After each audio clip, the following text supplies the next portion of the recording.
Hi viewers, আসসালামু আলাইকুম। আজকে জাপানের একটি উঁচু পাহাড়ের মধ্যে আসছে। আর এই উঁচু পাহাড়টা মোটামুটি এরকম প্রায় মোটামুটি 3 কিলোমিটার উঁচু হবে উচ্চতা দিক দিয়ে। আসার পরে এই জায়গায় একটা গাছ দেখতে পেলাম, যে এদিকে কমলা গাছ আছে পাহাড়ের উপরে, যে অনেক কমলা ধরে রয়েছে এটাতে।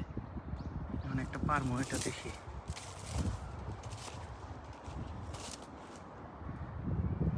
অনেক কমলা ধরে রয়েছে এটাতে, বাট জায়গাটা এতটা ভয়ঙ্কর যে আসলে আশেপাশে কোনো মানুষই নেই।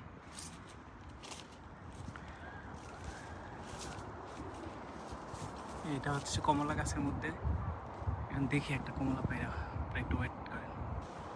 এ হচ্ছে কমলা, আশেপাশে কোনো মানুষ বলতে কোনো কিছু নাই। এটা হচ্ছে পাহাড়ের একদম চূড়ার মধ্যে। তো এখন একটা কমলা পায়রা দেখি যে কমলাগুলো আসলে কীরকম হয়। আপনারা ভাইবেন না আবার চুরি করে পারতেছে, এটা এরকম না যে আসলে এটা পাহাড়, এদিকে কেউ আসে না, তো পুরো গাছে প্রচুর কমলা ধরে রয়েছে। জায়গাটা যেহেতু পুরো জঙ্গল, এদিকে বেশিক্ষণ থাকা যাবে না।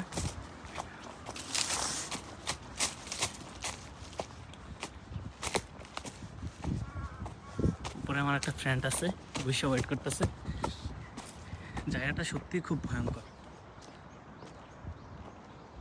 মোটামুটি যেহেতু 2.5 থেকে 3 কিলোমিটার উচ্চর মধ্যে এই পাহাড়টা, এদিকে আসলে মানুষ আসেই না। জায়গাটা অবশ্য অনেক সুন্দর, বাট ফ্রি কমলা তো পাইছি, সেজন্য হয়তো এত উপরে ওঠার স্বার্থে এত কষ্ট হয় নাই। কি অবস্থা আপনার?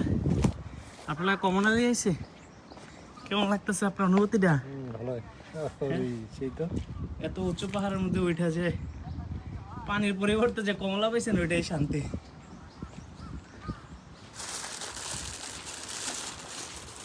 আছে না ভাই।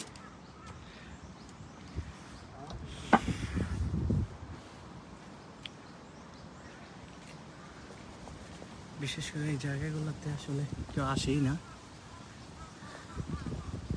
নিচের দিকে তাকাইতে গেলে আসলে ভয়ই করে, কত নিচের মধ্যে বাড়িঘর বলতে কিছু নেই, অনেক নিচু যাবে এটা।